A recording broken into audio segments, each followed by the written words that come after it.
Hello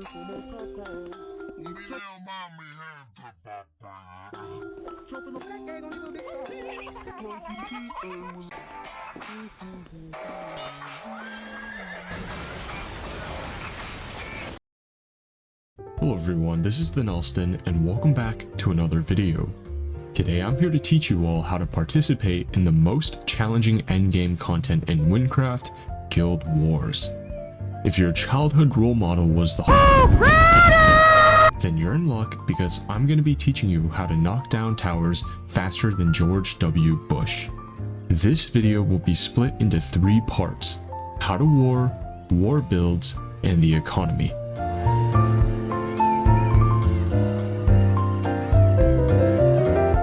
What is warring?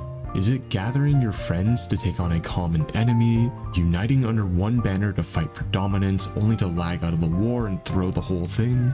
Is it cementing your place as a group of heroes whose names will go down in Wynncraft history, a goal some might call working towards becoming a League of Legends? Bad jokes aside, warring is an endgame activity which involves contesting areas on a map comprising the different regions of the Wynncraft world to earn rewards like season rating and territory bonuses. After you enter the boundaries of a territory, you can type /guildattack or /GUA if you have a funny mod to open up an attack menu. This will give you some information such as territory defenses, treasury, which tells you how many bonus resources you'll get from taking the territory, the queue route if you already have a guild headquarters, the price in guild emeralds, which are completely separate of your personal emeralds, and the countdown before the war starts. Your first war is going to cost nothing, the second will be 200 emeralds, the third 800, the fourth 2000, and anything past that will cost 4000. After the war countdown reaches 0, up to 5 people standing within a territory's boundary will be warped into a war, where you will have 25 seconds before the war starts. You can't trade during this time, but you can use your consumables and cuss out your teammates. As soon as the grace period is up, the tower will begin to attack the players in order of proximity. Usually the tower will only be able to target one person at a time without switching its aggro until the target is dead, but if the tower has multi-attacks, it can attack up to 2 people. To avoid getting trolled, you can recognize that most territories which are medium or below will not have multi-attacks on them. After a few seconds, minions will begin to spawn, which is usually not an issue unless you don't have enough area damage to clear them out quickly. Their damage was recently changed to partially scale off of the damage buffs of the territory. Tower stats will appear at the top of the screen, where vanilla usually has its boss bar. To calculate the tower's effective HP, you can divide the total health by 1 minus the defense percentage. In other words, this is HP divided by 1 minus defense. For example, a tower with 1 million HP and 50% defense would have 1 million divided by 1 minus 0.5, which equals to 2 million effective HP. To calculate the tower's effective DPS, you just multiply the average tower damage by the number of hits per second.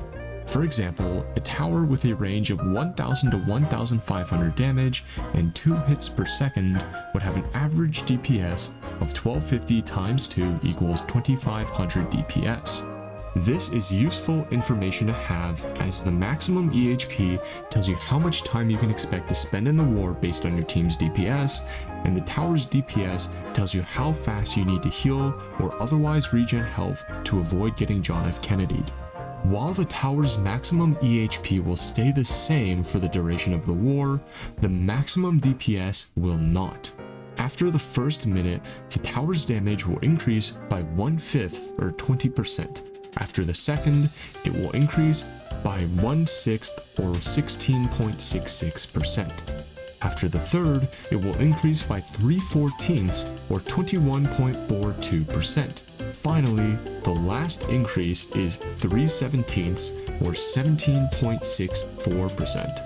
The ratios then reset after this last increase, so every 4 minutes, the tower's damage will effectively double. This means that unless you kill the tower quickly, you will just straight up fail the war due to damage buffs. typically most wars will last no longer than 1 minute, and it is practically unheard of for harder towers to last over 2 minutes, as by that point, as I mentioned, you will be dead.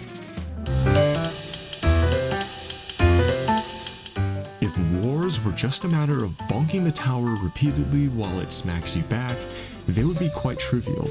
But I'm sure you guys have heard of the legendary Tower Volley and, of course, Tower Aura.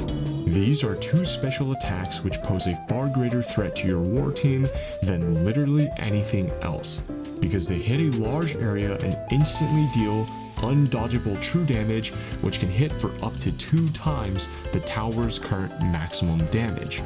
If you don't know what true damage is, basically true damage is damage that ignores both your defense and your agility. Essentially, it will, in most cases, instantly kill you. Tower Volley, the easier of the two, is an AoE attack which happens about 3 seconds after this warning pops up on your screen. This attack only hits the back third of the war arena and has full verticality, meaning the only way to dodge it is to get into the inner 2/3 of the arena. If you touch these explosion particles at any point, you will die. For the most part, you won't really have to deal with this attack because most wars involve the inner 2/3 anyways. This, though, is where the nightmare of every warrior enters the arena. Tower Aura. Tower Aura is a special attack which sweeps down the length of the tower and across the inner 2/3 of the arena. Unless there's server lag, which is actually more of a common occurrence than there not being server lag, the aura attack will take 3 seconds to fully finish. If you touch these fire particles at any point, you will die twice instantly. Once in the game, and then another time out of the game when your teammates yell at you for failing to dodge aura. Fortunately, Tower Aura has 0 verticality, which means it only damages people who are within 1 block of the floor or touching the Tower Aura directly when it comes down the tower. As such, you can dodge this attack by timing either your jump or a movement spell at the exact moment when it comes off the tower and starts spreading out horizontally, but be careful to not leap into the tower and get gooned. Dodging aura is arguably the most difficult part of wars, especially when you don't have many jump height boosts and a laggy PC, so if you can do it consistently, you're already much better than I am at the game.